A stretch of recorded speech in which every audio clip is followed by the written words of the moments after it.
And you started a recording, is that correct? I just started the recording. Welcome, everyone. We're going to talk today about actually my favorite topic. I get real excited anytime we talk about correlations. I don't have in this, I can only show so many slides because this is, I promise everyone today's presentation is 1 hour. So I took the slide out, but I had in this presentation a couple slides that reflect back prior blog writings that I've done over the years talking about correlations, and it's I'm very passionate about it. Um, it's fascinating to me to see the markets, the dynamics, and the different dimensions of the market pull apart, come back together, and over the long term, it's recurring patterns. And I'm referring to rotation flows, and I'm referring to cycles in the markets involving all the asset classes, such as the stock indices, the bonds, commodities, currencies, and so forth. Um, and sometimes they pull apart, but they, you know, 10 out of 10 times they come right back together. It's just a matter of timing. And that creates opportunities. So tonight's class, we're going to talk about how to profit from rotation flows. A lot of you in the room are long-term members, and so you're going to be very familiar with it. Uh, I see some new names. You might not be as familiar with it, or maybe you are.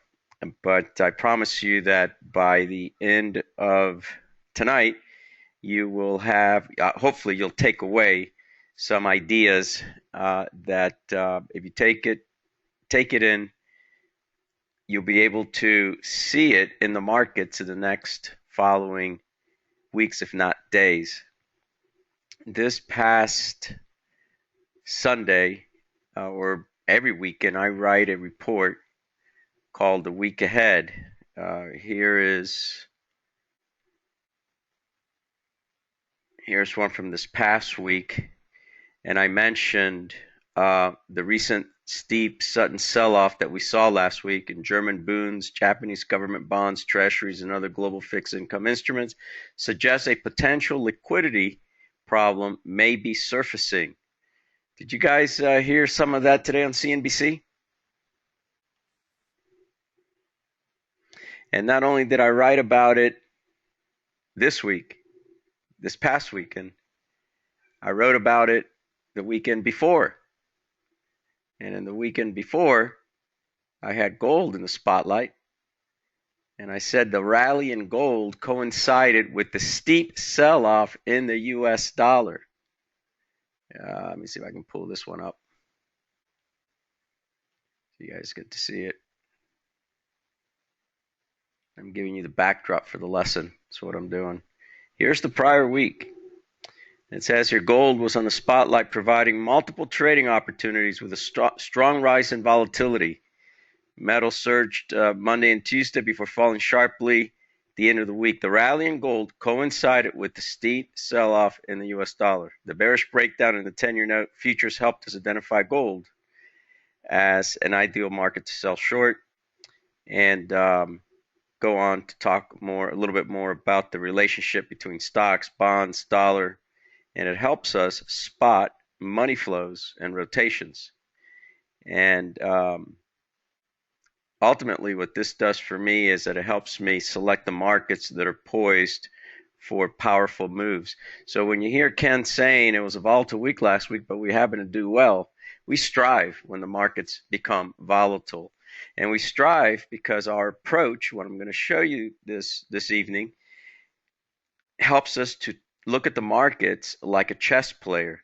We visualize two or three potential trades or potential moves, in the market that translates into potential trade setups. And then, boom, if they do begin to develop, we take advantage of it. We're there. A little bit about us. We have been awarded a Trade Titan by Dr. Dean Hanley 3 years in a row. That's 2%. We're in the top 2%, globally, and we've been able to do it 3 years in a row. And what you're going to see tonight, well, we've been doing it forever. I started my career 26 years ago. I started out as a portfolio manager with Prudential's a quantitative managed account program, mostly stocks and bonds. And there I was taught sector rotation, and that's in stocks, and that's basically companies that are related to different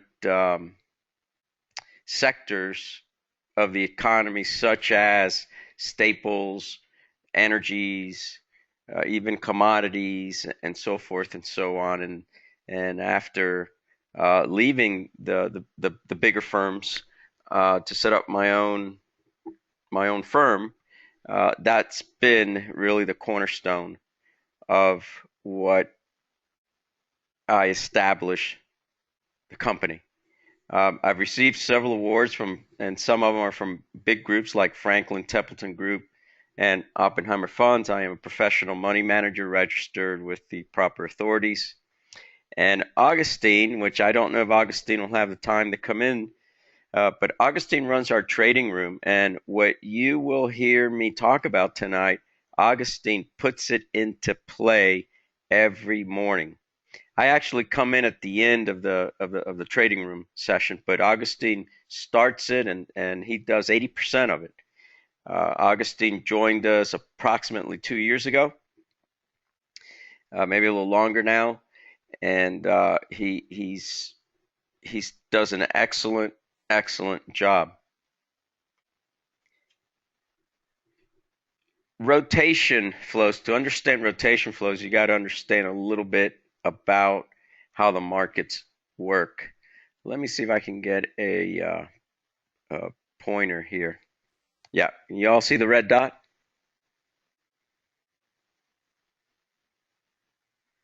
Do y'all see the red dot? Okay. It's there, Joe. All righty. As the markets go from one stage to the next, it usually, more often than not, it starts to trigger different sectors of the market and different asset classes. Back in 2008, when the markets collapsed, we were in a stage 4. We went on to a stage 1. When you do get to stage 2, then there is fear of potential inflation, and the Feds and the central banks begin to raise interest rates, and so forth. Stage 3, you start feeling the effects, and then the cycle begins all over again. But right here, 4 and number 1, especially when it transitions into 1, it's a low inflation environment. Deflation at times is often heard. And I am bringing this up because you've probably been hearing a lot for the last several months whether the Feds believe that there's no more fear of deflation. In fact, some are saying that potentially the move that we've seen in the bond market coming down so hard, pushing interest rate yields higher, is a belief that there is inflation and not a fear of deflation anymore. I personally don't believe that. I personally believe there's a liquidity problem in the bond market, and it's been a crowded trade. But nonetheless, it doesn't matter. Those are just my opinions. Time will tell, and we try to apply what you're going to see today by reading the market's message. It doesn't matter what I think. I'm going to do what the market is telling us. And we've got technology to do that, by the way. This is not a discretionary thing where I just, all of a sudden I'm enlightened. No, nothing like that.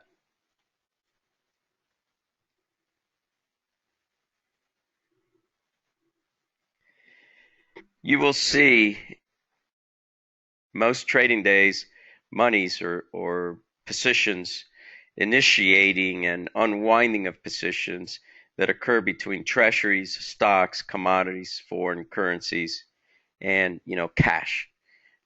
This we see. What I'm going to show you today is how to identify and why this occurs. And when you're able to identify these rotations and these flows, how you can prepare and select the markets that are most poised to move.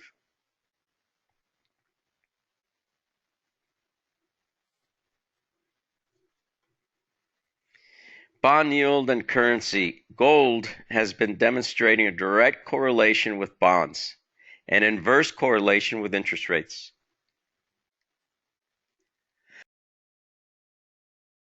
At times, gold has a fear premium factored in, not so much as an inflation premium, but a fear premium. When bonds go down, interest rate yields go up. That's what we have been seeing these last few trading sessions. Probably a week and a half, maybe 2 weeks, of bonds coming down, yield going up. It wasn't that long ago. I think it was last month. Germany and certain places in Europe, there was a negative yield. Well, guess what? Not anymore. Now bonds are coming down, yields are going up. And gold fluctuates with this. Okay, there's a very tight correlation there, and this is and here's the proof of it. This is where the 10-year yield, the real yield once you take inflation into effect, and the price of gold. So when the 10-year yield was at 5%, gold was trading at $471. When yields dropped to 1%, 2%, that's when we saw the price of gold go up so high. Now, that doesn't mean that as we day trade, every time the interest rate yield moves, gold moves.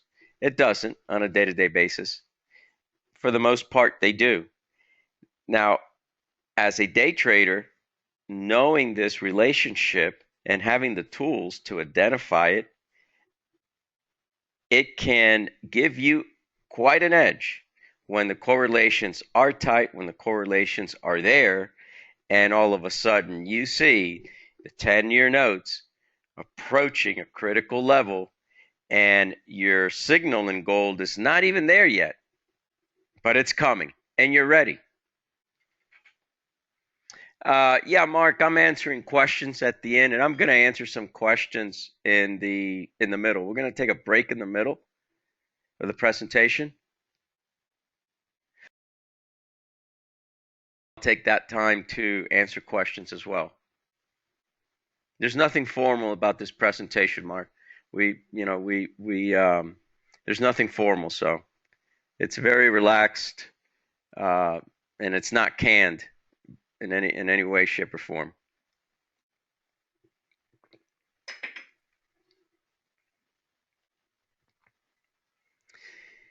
Here are other markets and other relationships that exist with bonds and gold. The Swiss franc. 25% of Switzerland's reserves are backed by gold. U.S. bond yields drop, dollar falls for the most part. Okay, dollar likes a high yield environment. That has been the case for the last I don't know, a couple years when interest, I'll tell you since when, since March 2013, when all of a sudden interest rates started inching up, currency market took note, and the dollar began to gain, and has rallied strong. What we've been seeing these last 2 weeks is the unwinding of those trades. And to be honest with you, it's not the relationship that we've seen these last several days where we've had notes, bonds go down, stocks go down and the dollar go down is not the norm. That is not the norm. That doesn't mean when correlations are not tight and they're loose, it doesn't mean uh, that correlations don't work. They do, but they're not always going to be tight. When they're loose, you got to step back and trade with caution, with a lot of caution. When correlations are tight, oh, it's like what? It's like a Swiss clock. You're watching this Swiss clock just work, and it's fascinating. And that's when trading really is fun because, again, like a chess player, you get to see these setups in advance. Okay. Also, when the markets are loose, the correlations are loose. Well, sometimes it might be telling us something, and we have to listen to what the market's message is. Back in when was it? Was it 2008? A few months before that, there was the correlations were all screwed up. Even though the S&P closed flat for 2 or 3 days, sectors inside the S&P that normally have a very tight correlation were trading 30% off of each other. Looking back, that was the canary in the coal mine. So when correlations turn upside down, it's usually a sign that something's not right. And it's a time to step back and trade with caution. Hostile environment.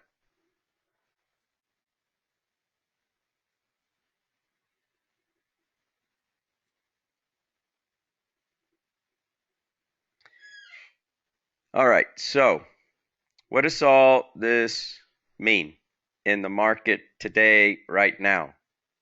Well, I wrote in the week ahead that maybe there's a liquidity problem. And on Monday, when we did the theme for the week, we said we were going to there's talk about maybe a problem in the um, not just the bond market in general, but corporate, the high yield bond market, maybe.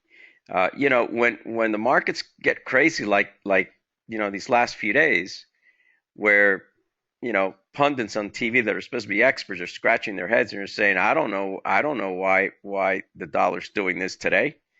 And I mean, I heard people like what's his name, Cashin, old timers that they're usually when the markets really go crazy, they're usually the ones that they have there to make sense of things.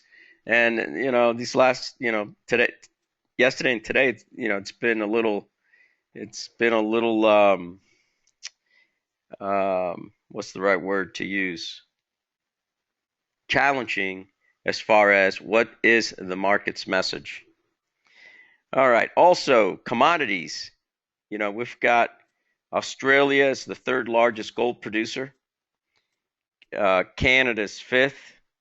New Zealand's also a large gold producer, and these foreign currencies are going to move at times with commodities.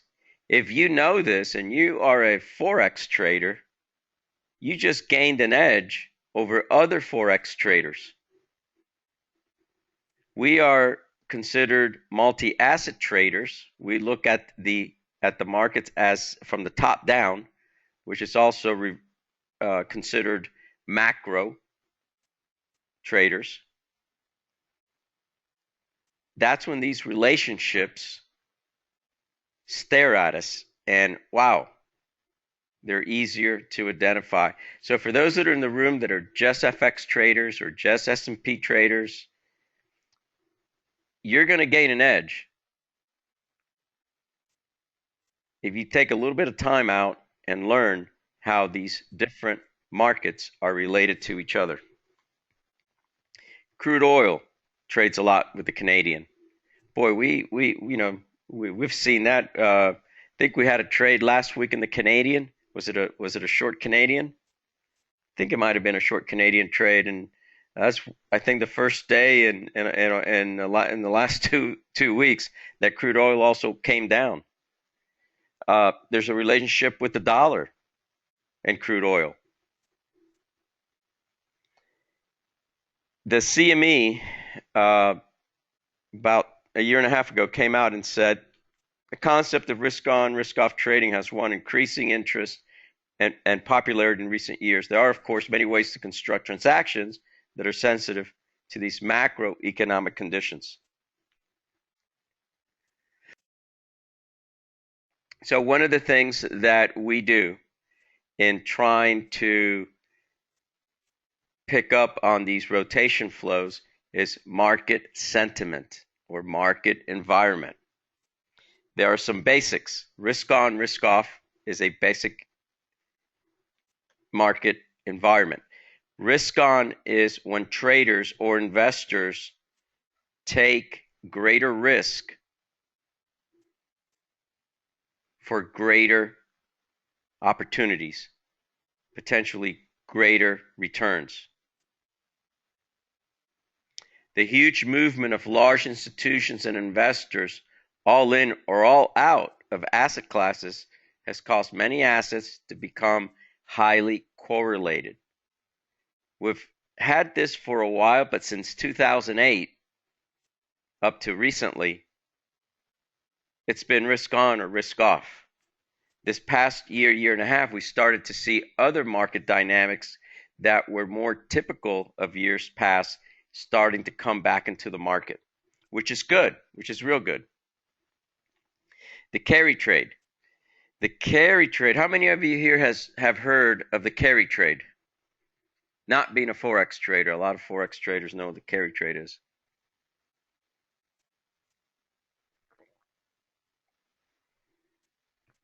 There's a few of you that have heard of it. Carry trade is when you borrow in a cheaper currency to reinvest for a potentially higher return.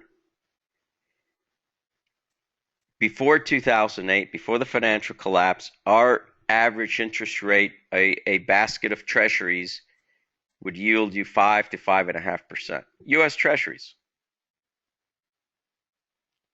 In Japan, you could borrow in yen and pay half of 1%.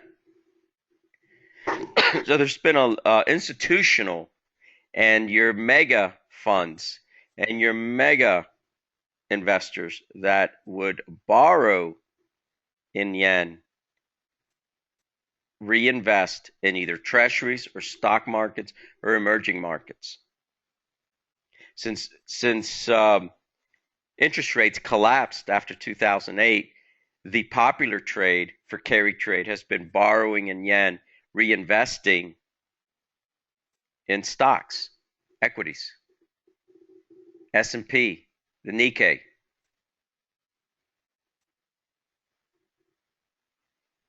And even Europe.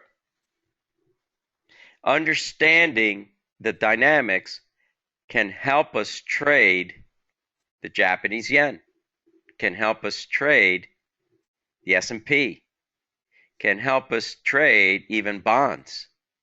Understanding and being able to identify when these institutions put on these trades and when they unwind the trades, wow, they be powerful moves.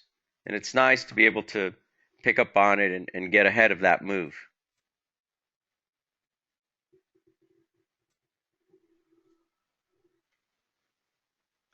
This is an article that came on the Wall Street Journal not that long ago, a couple months ago. Computer-driven automatic trading strategies score big. So-called quant traders take advantage of volatility. That's us, folks. That's us. Recent market volatility caught many flat-footed. Among the few winners were traders who let a computer be their guide. That's what we do, and we're going to show you how we use computers, having the knowledge of how the markets work and how rotations, how these cycles take place, you got to marry it to something. And we have technology that in a nanosecond can tell us what's basically going on in the markets with these rotation flows. We were the first to introduce the first automated trading execution system for Forex, institutional and for hedge funds. 27 different clearing firms have been using it since 2002. We developed about, I want to say about 4 years ago, risk on, risk off sentiment indicator. Not too long ago, probably in the last 3 or 4 months, we developed the rotation flows indicator and the carry trade indicator. This is what it looks like in one of the platforms, and I'll show you how we use this. Let me get my pointer.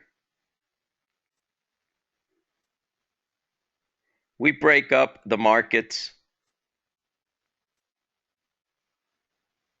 Here we're just showing you basically the most traded instruments. We don't have grains on here, even though we do trade grains. But these are the risk assets, which cover the indices, some of the indices, the bonds, the notes, then the currencies, and then the metals. This column will tell us if we are in a risk-on or a risk-off environment. This column tells us if the carry trade is on or off. And this column tells us if the rotation flow is going into foreign currencies or out of foreign currencies. This center column is probably one of the most underappreciated technology that we use. And whether you're a trend trader, mean reversion, or a momentum trader, you want to know if the instrument that you're looking to trade is trending or if it's consolidating. And that's what this box tells us. When this picture was taken of the snapshot of the similar to a market minder in Ninja, it's called Market Analyzer. In TradeStation, it's radar screen, but it's called the Architect for us. And this column tells us if that instrument is consolidating in a range, or if it broke out, or if it broke down. Here's a breakout of the range, it's the US dollar.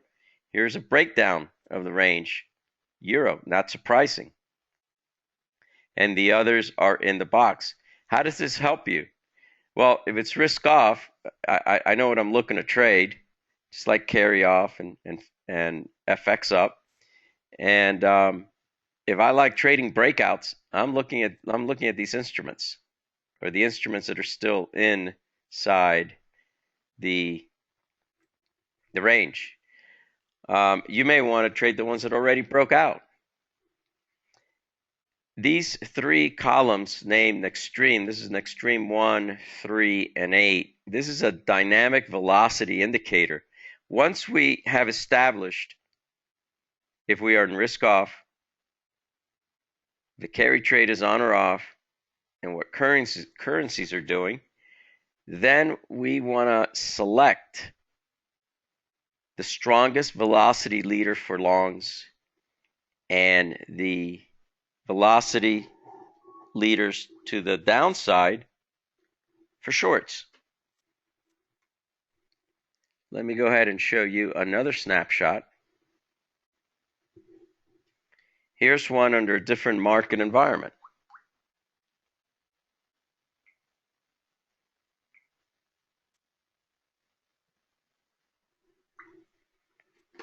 Here's one where it's FX up, carry trade is on, and it's risk off. Now, the interesting thing is that even when the markets are doing something completely different and chaotic, like today, and yesterday and last week, we had, I think, 2 days of it. you will see, for example, all of these green, meaning all the money's flowing in there over a 1 hour period, a 3 hour period, and an 8 hour period. And you might see it come right out of currencies, and all these under the currencies would be all red. And the metals might also be, one color or the other, and that's easy to spot. Oh, I know where money's going. Now, why do we break this down in 1 hour, 3 hour, and 8 hours? When we start out the morning, 8 o'clock, 7 o'clock in the morning, we're getting ready to trade. I want to know what's been going on since the London Open. And that's what the extreme 8 hours tells us. It's the strongest movers, and you can sort these by columns.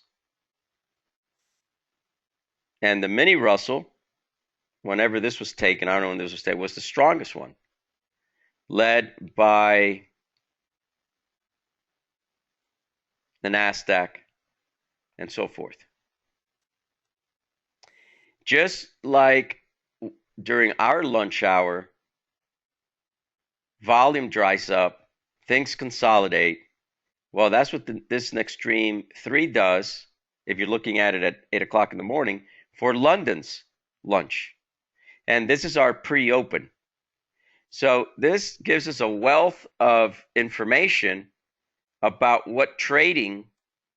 how trading is setting up for us at the open. It's a global market. Tokyo might not be as important as it once was. There's been a lot more spotlight on Europe and on us. But we there's definitely a relationship between what goes on during Europe and what goes on during our trading session. If not, just look at the charts at the last 24 hours. It was during London that the markets went nuts. Right, guys? What was it, around 3 o'clock? Gold shot up. Bonds came down hard. Stocks came down hard. Euro shot up, and on and on and on. Okay, so there's a lot of information here, and I'm just, I don't want to overwhelm you. I just want to give you the basics and what it means for us.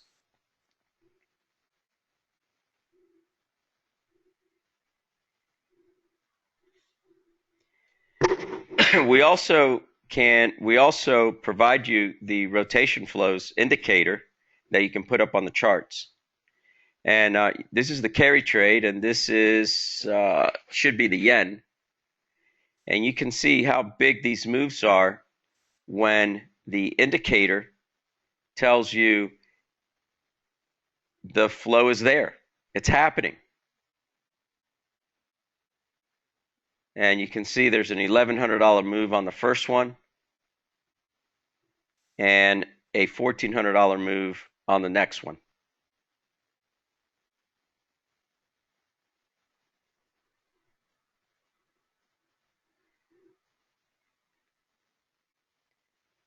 This is commodities. And I believe this is on crude. Now, these moves are just based on the risk flow indicator. Henrik, I'll answer that later on during the break. But no, it's not. That's the beauty of it. It has nothing to do with any lagging indicator. It's dynamic. But yes. So rotation flows covers stocks, covers bonds, covers commodities, and covers currencies. Look at these moves. The rotation flow indicator for commodities picked up long crude, picked up short crude.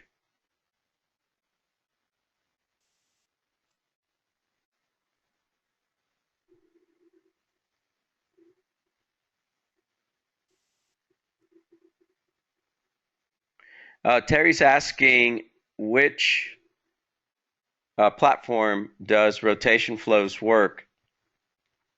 What you're seeing, that's Ninja on that is on my screen right now, but we also use TradeStation. TradeStation and Ninja. Um,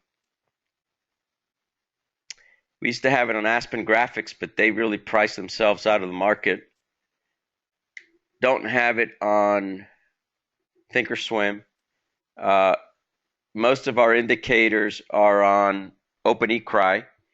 Hopefully soon the risk flow indicator will be on there too. But for right now, it's TradeStation and Ninja.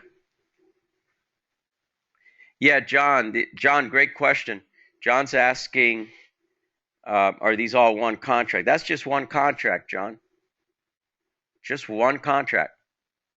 Just like, you know, um, for those that were in the lab, in our trading room last week, were you in there, John?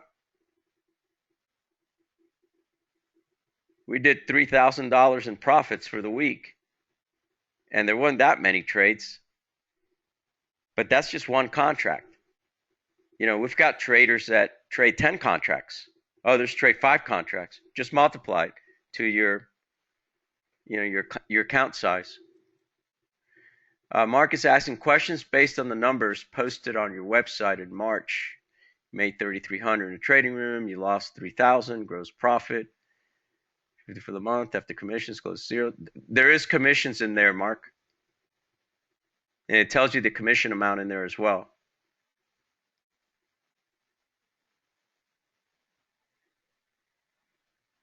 And Mark, not every month we're not gonna make money every month, Mark. But what you see on there, yeah, 350 for the month was after commissions. It's not a great month. Yeah, but the month after that, I think was 1,900. The month before that was, I think, 2,000. One contract.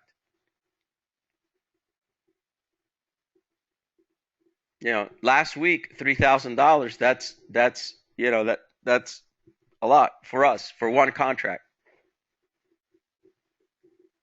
But Dr. Dean Hanley, who's done the research, I think 4 to 5 years on selecting the top 2% of trade titans and so forth. He dug in there. It's transparent. There's no funny business there. Mark, that's up to 3 contracts, Mark.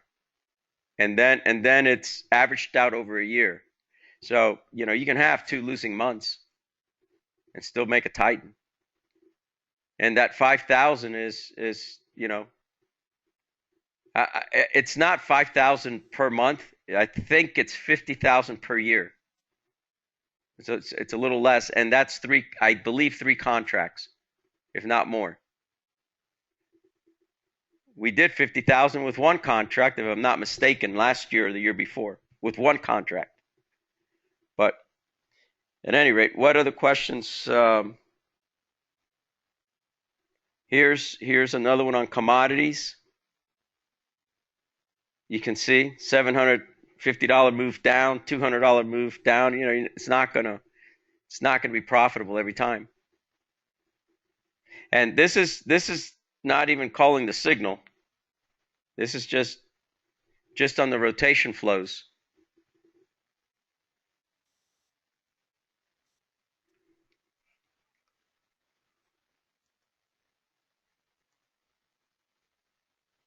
So not every trade's going to be profitable. Not every week's going to be profitable. Not every month's going to be profitable.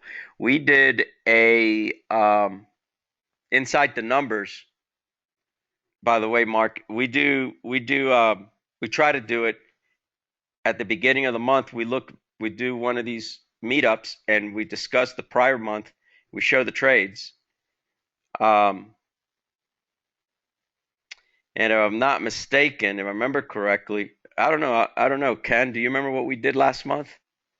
1,400. I don't remember what it was, but the first 2 weeks, we made most of the money the last week and a half. Somebody coming on? Was it you, Ken, or Augustine? I was coming on, but I saw that it looks like Augustine's there. He can probably answer it better than I can, since he's he collects the data. Augustine, are you there?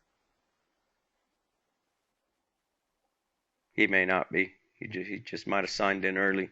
I'll get the data for you, Joe, and Yeah, I'll put but it in the chat box. yeah, I'll go ahead and address this now because there's a lot of guests that are not members in the room.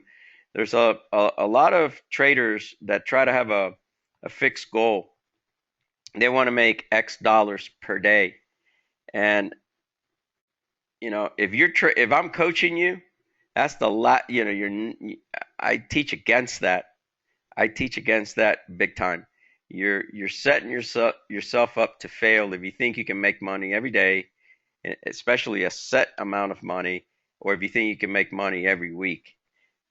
Markets are they're not an ATM machine, and our style of trading does not fit every market environment. We're going to go in and out of different market environments. We've been able to be successful over the long term, and we've been running the trading room for over 8 years now, and we've been successful from our ability to be able to identify when the markets are friendly to our trading style and when they're hostile to our trading style. And that's what rotation flows is all about. That's when rotation flows is all about. It helps us identify when the three major markets or the four major markets, stocks, bonds, commodities, and currencies, when they all have the same outlook and they're all positioning themselves with the same forecast of where we are in the business cycle, or others would call that the economic cycle. So, the market tries to anticipate where we're going to be in that cycle 6 months out. So, of course, if you got a economic data report that comes out, or a central banker says something that's out of the norm, they're going to adjust their positions right away, and you're going to see the market react quickly and violently at times. So understanding how these markets work, having the technology to tell you what the big boys are doing in these different markets, then you're able to say to yourself, oh, this is, everybody's doing the same thing. It's easier to trade. I have the data, Joe, if you'd like for me to read it Yeah. off. January of this year, we did a net profit of $1,975. I'm sorry? February 2,430. March $551. April $1,491. And May to date is $3,271. Yeah. So there you have it, folks. The guys that I coach, no, don't set up a daily goal. You're setting yourself up to fail, and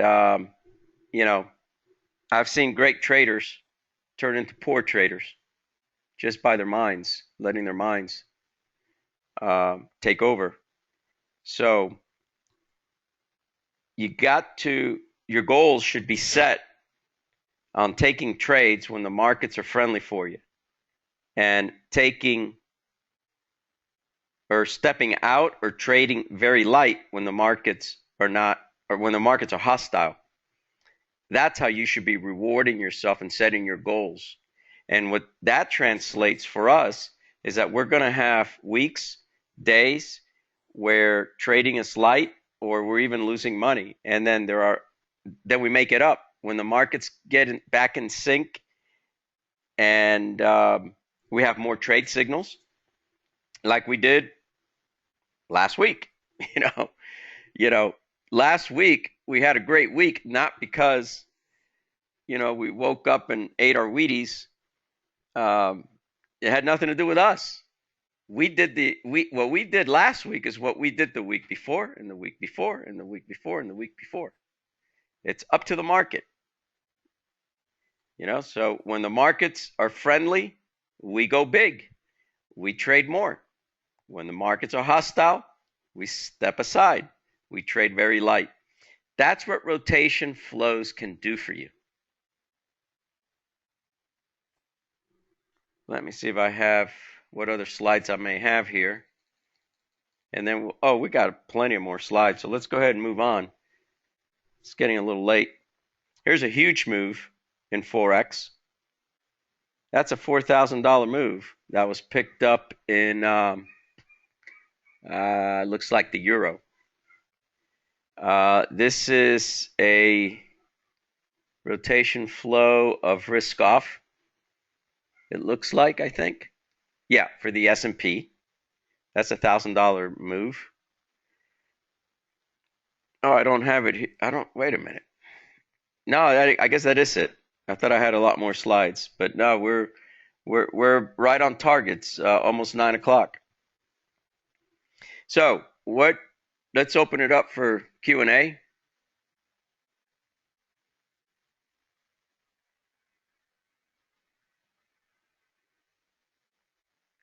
PJ says, we accept what the market offers. We cannot extract funds from the market. Yep. Yeah, and his comment about we do not get offers every day is a good one.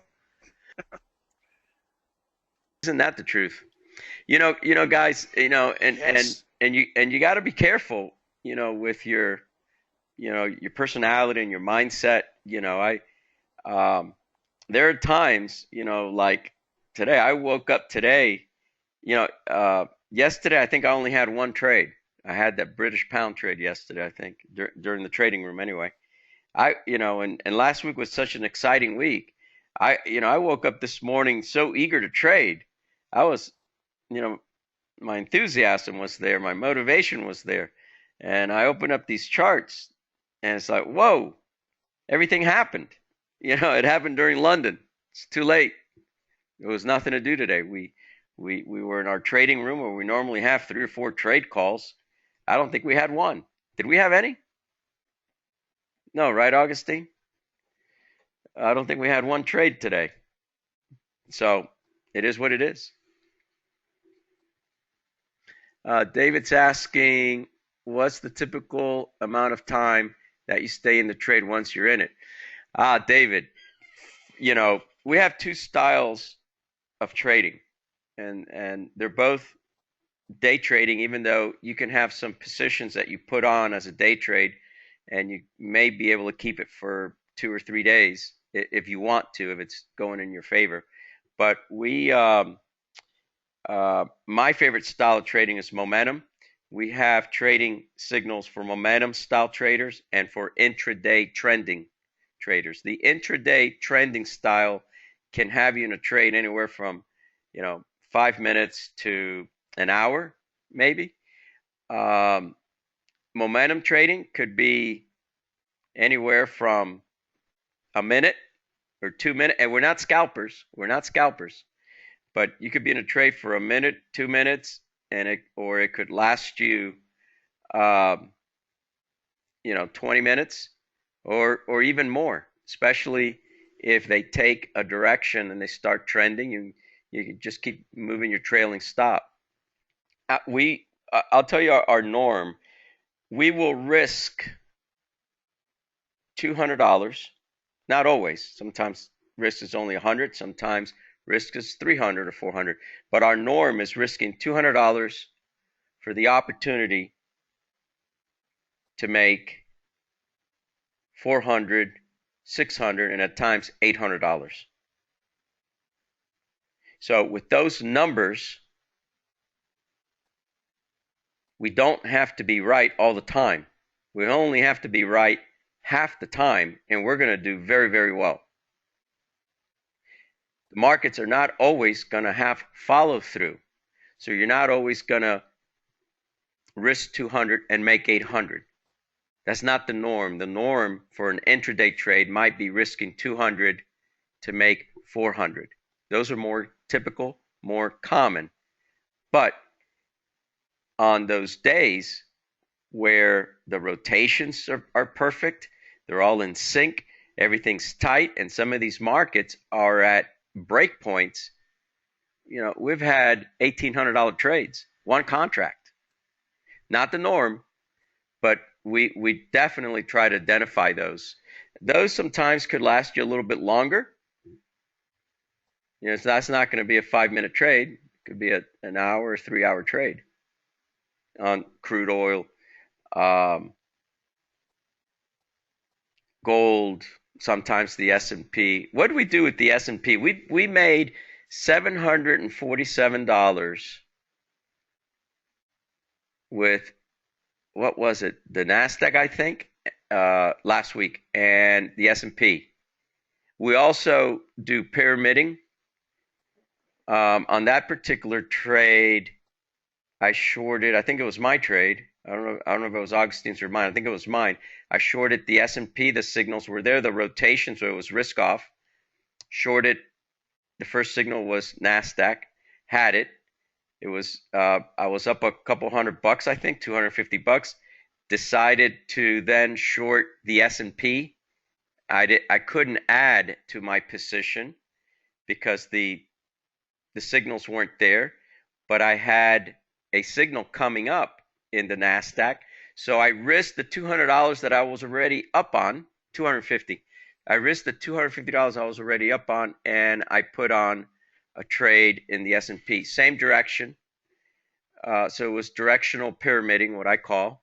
And we had, $747 was it. What did we risk? The initial risk, I think, was $200. Those are the kind of trades that we look for in our trading room every morning.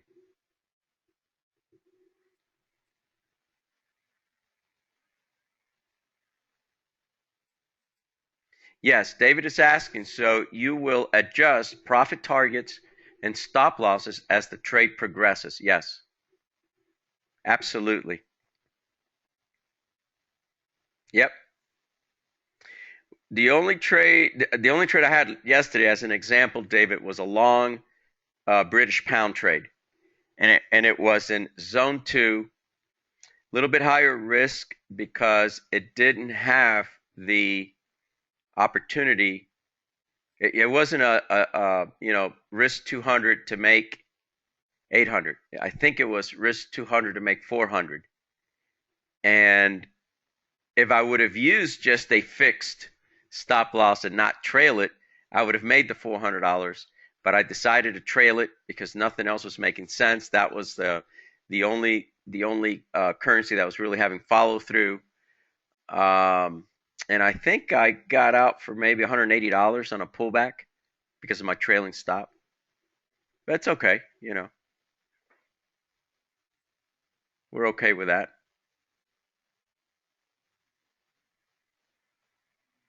Joe, Terry's asking a question a little bit higher in the question box. How does it work on stocks like Apple, Tesla, and ETFs like the SPY and the IWM? Oh, Terry, let me. And I think what he's asking is the rotation flow component of it. The rotation flows works great. What you do is if you're trading stocks, well, if you're trading the spiders, you're trading, that's the S&P. But if you're trading stocks, individual stocks, then what you have to do is find, where does that stock belong? Does it belong in the Dow? Does it belong in the S&P? Does it belong in the NASDAQ or in the Russell? What sector is it in?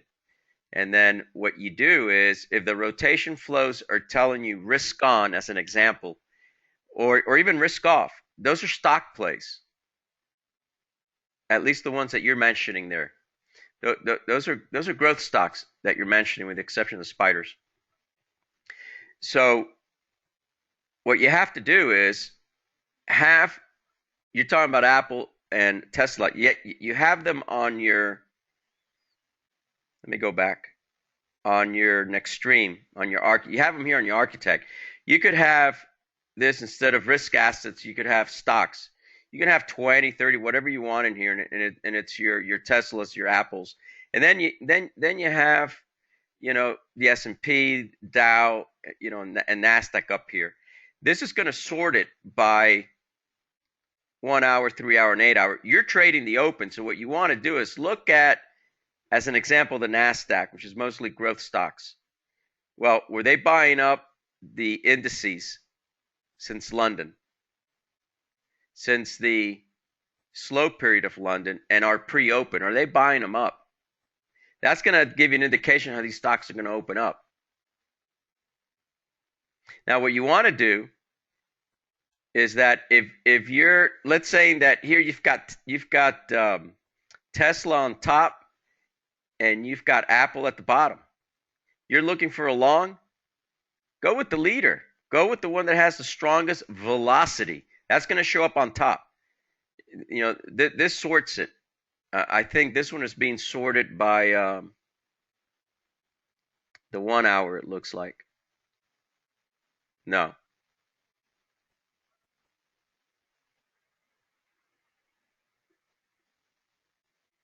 By the 3 hour. You can sort it whichever column you want.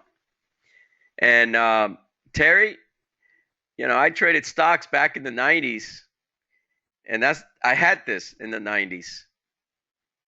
And that's how I traded.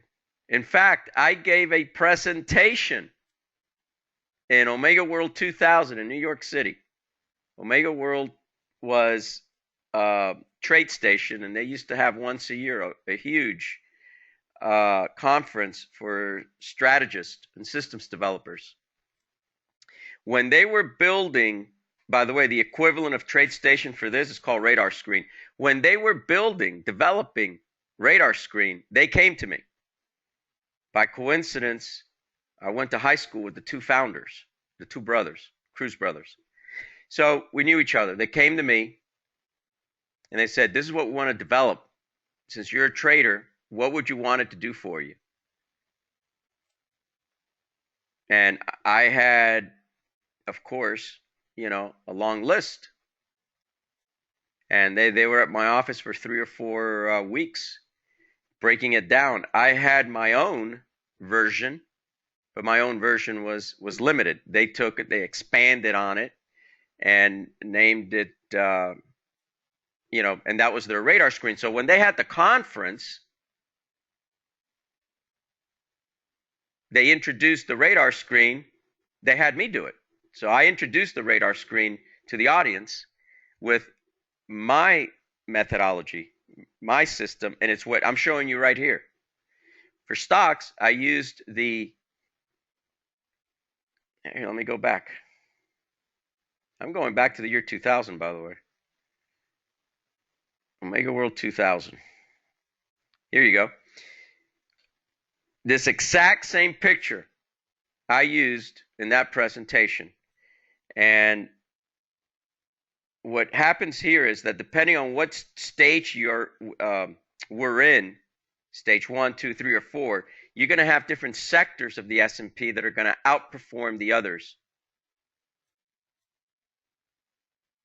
So what I did is that I had all my sectors here. Like instead of risk assets, these were all my sectors. So right off the bat, I knew where the rotation flows were. In fact, I remember in 2000, the rotation flow was, or 2000? Yeah, 2000. The last time not the last time, but I did a snapshot for a presentation, and it said money was coming out of the technology. This is the year 2000. Coming out of technology, going into forest and paper as far as sectors. Now, what I did was in the forest and paper, paper and forest, I had all the stocks, or the top 10 stocks. Henrik, you know this. We've talked about it before. Henrik is a member of ours that trades stocks. And back then, I identified the strongest out of the paper and forest was international paper. So I went with international paper as a long. On the short side, I chose technology, and I chose Intimi because that was the weakest, the velocity leader to the downside. So I did my presentation in Omega World 2000. Well, they laughed at me because they said, "What, are you kidding me? Who the heck wants to buy international paper? It's a $30 stock. It hardly moves.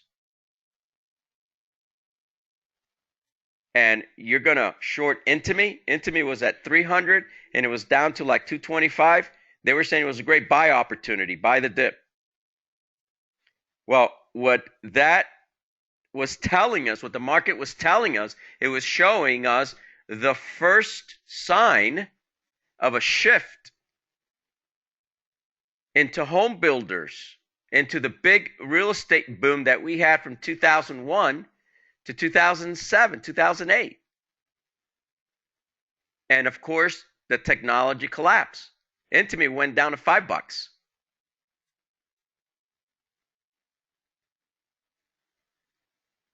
I wish I could make this up, but it's real. And it was using the exact same thing that I'm showing you right now. And that was how long ago? We're in 2015. 15 years ago. 15 years ago, we're still doing the exact same thing. It worked then, it's working now. The difference is that we're doing it in futures. We're doing it in different asset classes, not just the S&P. But the S&P, you have energy, you got crude oil. You know, and then you have other markets. You've got the utilities, which are very sensitive and tied to interest rates. Now, the reason why I made that shift out of stocks in 2001, actually, into futures and currencies, is because volatility dried after the NASDAQ collapse. I need volatility. I can't survive without volatility. I'm not going to put on a position and wait 3 months to make 5%. We do that in 2 or 3 days with futures. I discovered back then when I got tired of waiting and waiting for stocks to wake up, to just move on and look for these other markets that have more volatility. And boy, you know, I wasn't let down. It's been awesome. It's been great. It's been fantastic. It's the best move I've done. But as far as methodology, technology, it's the same. I haven't changed. It's all the same. And that's why I get excited every day when I get up and I go into the trading room and I see what Augustine and our members are doing in there. Because I've been seeing this picture for close to 20 years. Over and over and over. It works. And you can do it. But to be honest with you, you got to have the courage. You got to have the courage to try. You got to have the courage to fail.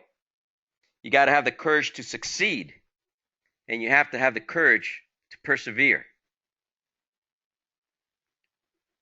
And traders lack courage. Not all traders. Some traders lack courage. You got to have courage. That's all that's asked of you. You don't need a high IQ. Even though Augustine has a university degree. Do you have your MBA, Augustine? Even though he has a college degree, he worked for a broker friend of mine up in New York. Commodities, futures, brokerage firm.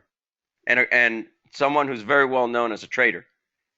And he told him he'll never make it as a trader. Passed them on to me. Augustine makes money and he makes it look easy. because Augustine had the courage to try, had the courage to fail, had the courage to succeed, and he has the courage to persevere. That's all you need. So what I'm asking you today is to step up. We're going to give you a 2-week training course on this. We're going to give you the indicators to try out for 2 weeks. Have the courage. Try it out. See what you can do. It's a great way to make a living. So what I'm going to do is I'm going to put a link in the text box, if I can find it, and just put your name and email address, and you'll be in the 2-week training course on how all this works and the indicators. 2 weeks.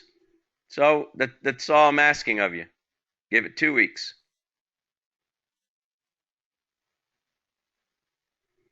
Any other questions? Everybody get the link?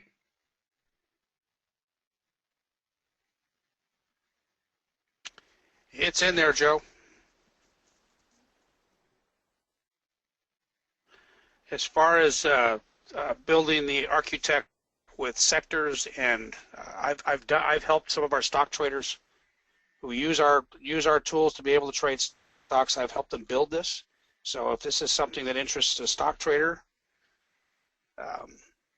shoot me an email and get involved in the trial, because you have to have the tools to be able to do it. Joe, Terry's asking a question there. You want to address that? Let me see. Terry, it depends, which indicators you like or need. We have subscription models, so it's affordable on a monthly basis, or you can buy the licenses. I don't know if you're a stock trader or what your needs are, but reach out to Ken and he'll give you the price list and what's involved. John V says that Augustine follows the rules and has the discipline. John V, the advantage, and we talked about this, I think, in the trading room today or in the IQ room on Monday. The advantage of being in our trading room every day is to help you with discipline. And we're getting actually some members that are saying, you know what, it's helping my discipline.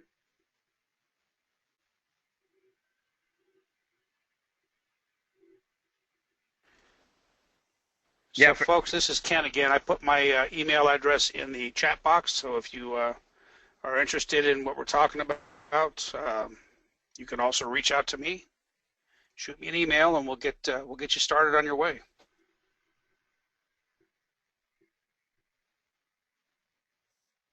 Great presentation, Joe. You like that, huh? I did. If who was it, Terry? If Terry hadn't mentioned stocks, I had no reason to mention Omega World. Well, it goes to show that this technology and the approach stands the test of time. One of the things that I do when I'm working with folks is let them know that when these indicators were developed, and that they've never been updated. They've never had changes made to them, so they work in all market environments, which is, I don't think you see that everywhere. That's pretty cool stuff. Yeah, that's true. All right, everybody. Well, I think we're going to go ahead and wrap this up. Joe, you agree? Yes, sir. We've got the S&P, by the way, that's waking up. You might see that back in bull territory before tomorrow. Okay. Well, we may go into a risk-on environment and have some other opportunities. All right, everyone. All right, everybody. If you have anything more, pop it in there quickly. If not, we're going to go ahead and sign off. If anybody would like a copy of the recording, please email me. And oh, David, of course it is. I'll tell you what. Please shoot me an email so I can make sure I can identify you properly. All I need is your email address, and I can get into the database and put a prompt in there to reach out to you after the middle of June, and we'll get you set up. All right, everybody. Have a great evening. Thanks for joining us. Bye now. Good night now.